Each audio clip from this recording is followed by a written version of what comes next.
Alright, so we are going to be learning about Hopi Kachina dolls today. We are going to be drawing one because this is an important part of the Hopi traditions. So a Kachina doll is a doll obviously made out of wood, and it is usually given to the children, okay, especially girls, in the tribe during a special ceremony. The doll helps teach about ancestry, beliefs, and also about, most importantly, responsibility. You have to take care of your Kachina doll. You keep it for the rest of your life, okay? And you gotta make sure it doesn't get bashed up, bruised, scuffed, and you gotta make it feel welcome. So it kind of helps you learn how to host and how to take care of the people around you. So you do need a ruler for this. I got my pediatric dental specialist ruler and my piece of paper, and of course something to draw with. We're going to make a border simply by using our ruler as a width tool. Go all the way down to my paper. I'm going to line it up with the bottom of my paper. Just draw on the other side. I'm going to go all the way to the right edge of my paper. Whoa, make sure to hold on to your thing. I can get rid of that. All right, go to the top, same as you did to the bottom, line it up with the top.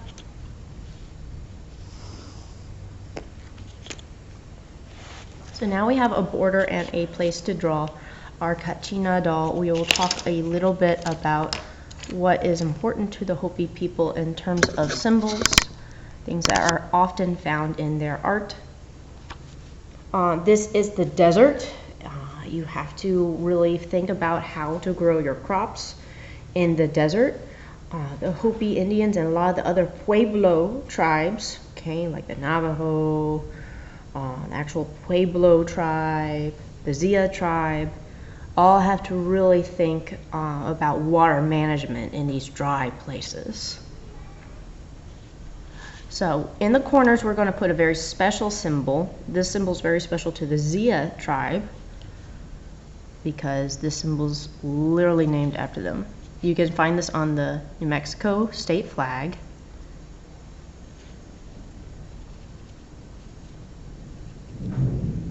Ooh, we got some thunder outside.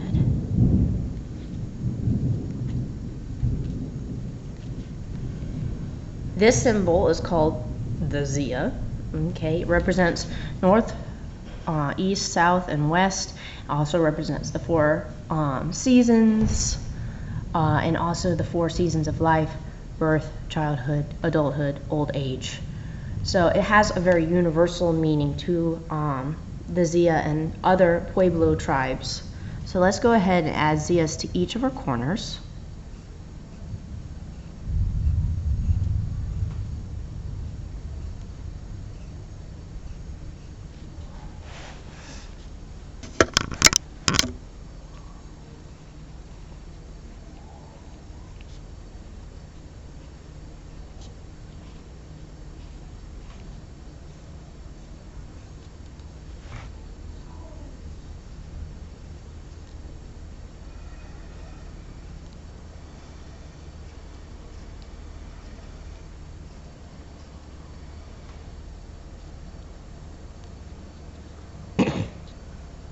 Alright, in the bottom border we are going to have a zigzag, a staggered zigzag line.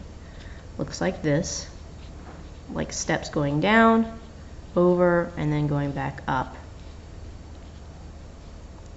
If you look at the geography, at the land and how it lays out for these people, this is how their hills look because they live along plateaus and steps.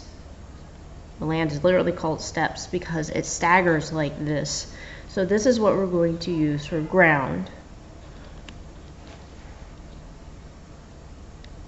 Let's add another one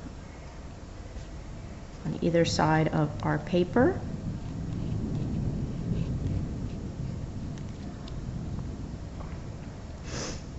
All right, and also for what they grow, what's so important to them, and I'm going to get rid of this line because it's bothering me. Teachers make mistakes too. There we go. What we're going to do out of each of these is their main crop that they have. Draw a very tall, long rectangle. Try and make them as even as possible. At the top of this, we are going to have corn. It's kind of angular how they draw everything. Maize or corn, okay, is one of the most important crops that they grow. It is found a lot in their culture and their stories. Oh, good. And yes, it does need water. It sounds like it's raining outside, which we so need to knock down all this pollen. I am so tired of pollen.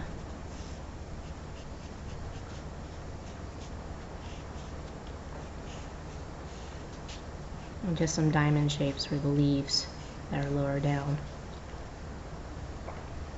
Alright, what you do to one side, please go ahead and do to the other. If I am going too fast, just pause the video and catch up.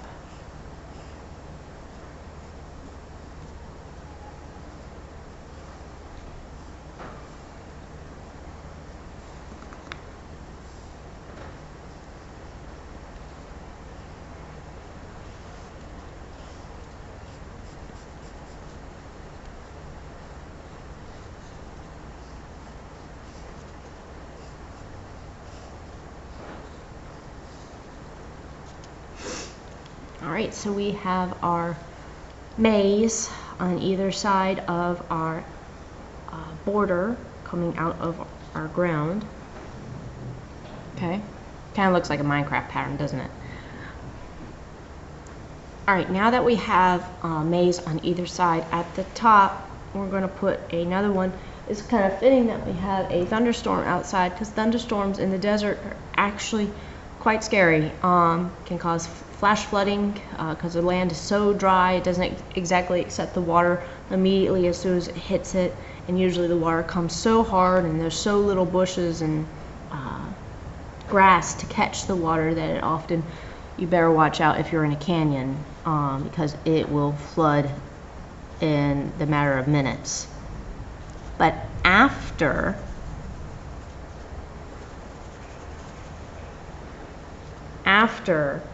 a lot of these southwestern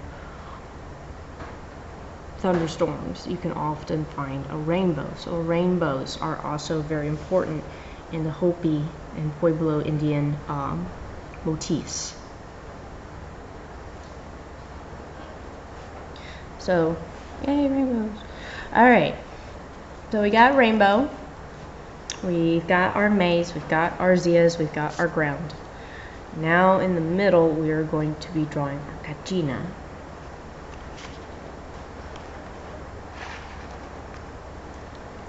We're going to start with the head of the kachina. Leave some space above it because we're going to give our kachina a headdress. To start with a circle or an oval. We're going to have the waistband that we're going to aim for.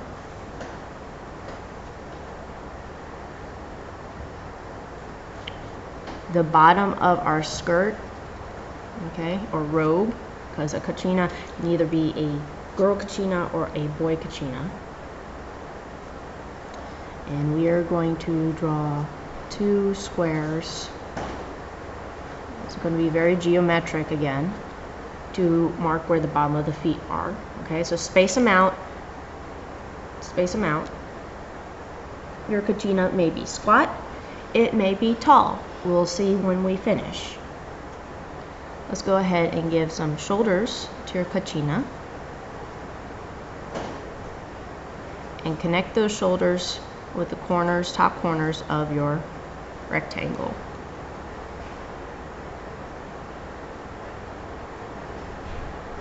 Connect the bottom corners or the edge of the skirt or robe, depending if it's a boy or a girl.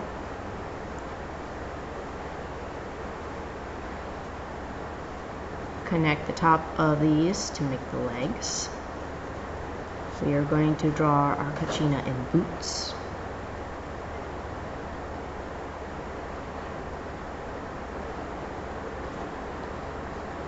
And we are going to put trapezoids. Notice I'm using those geometric shapes again, trapezoids, with the bottom of the boots.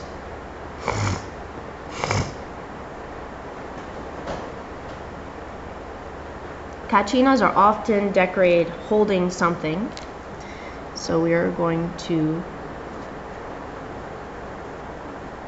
have animal crossing hands for this. Alright, just two round hands.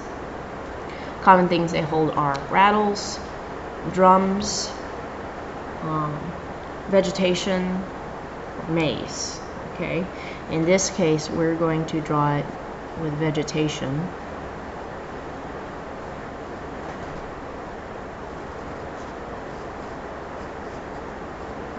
Or plants.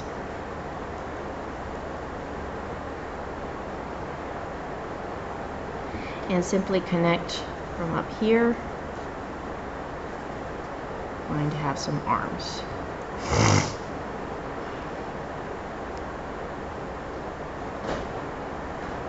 Alright, so now we have the basis of our kachina, and we can draw them like they are also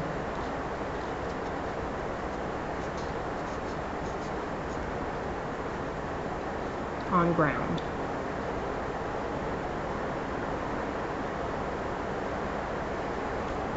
We are going to draw a headband.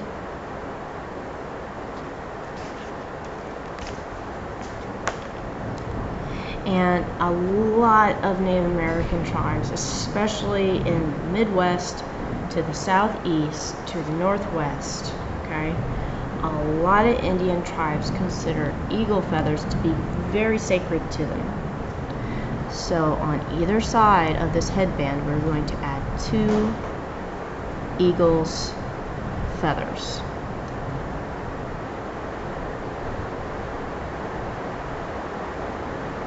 And usually white back tips.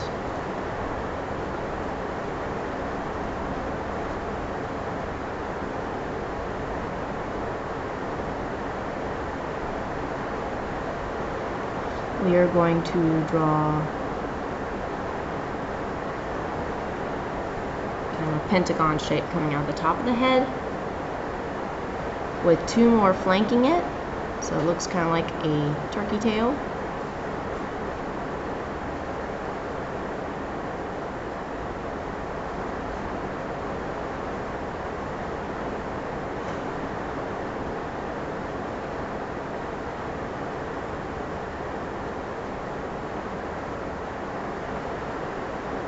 Add some more.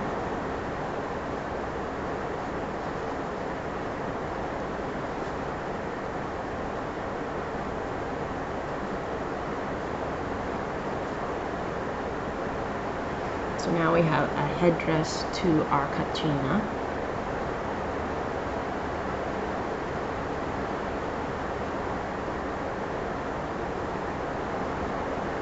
We will put a robe on our kachina.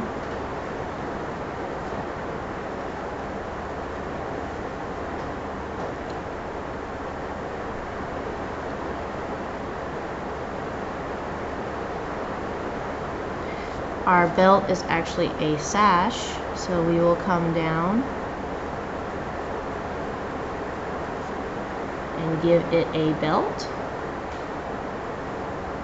And there are often patterns, again, like geometric, so zigzags, the step pattern, borders,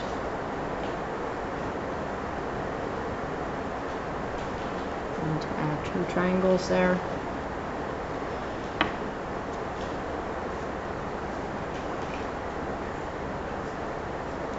Two triangles on the shoulders.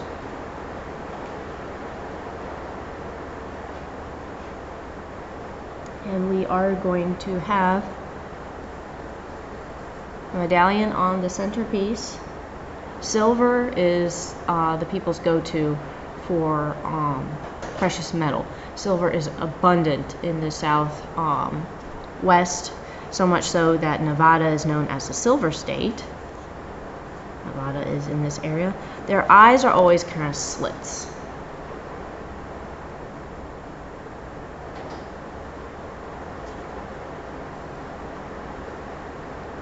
We will have a crossbeam coming down, embedded with silver studs.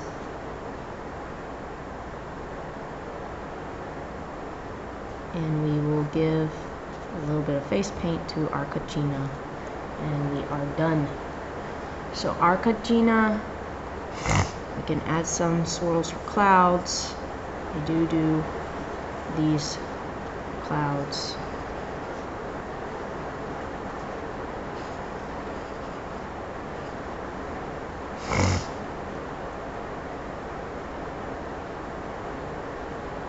Alright, when it comes to coloring, silver or gray, turquoise, orange, red-orange, red,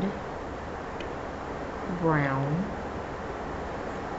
and I would say kind of like light or olive green are definitely, oh, and yellow, are definitely colors that they use a lot, and also black are very much traditional colors. So this is often considered like a turquoise color. They're very subdued colors though. If you look at their art on their pottery, it's not very brightly colored. It has a little bit more gray mixed into each of the colors. But go ahead and color your Kachina. Okay, think earth colors. So definitely these kind of colors with brown in there. Okay, that's not black, that's brown. With the other colors mixed in to give a little bit of contrast. Alright, I can't wait to see what y'all do with your Kachina. If you want to do a different design or add more to the clothing, you may. It is your Kachina. Take good care of it. Alright, can't wait to see what y'all do. Bye-bye.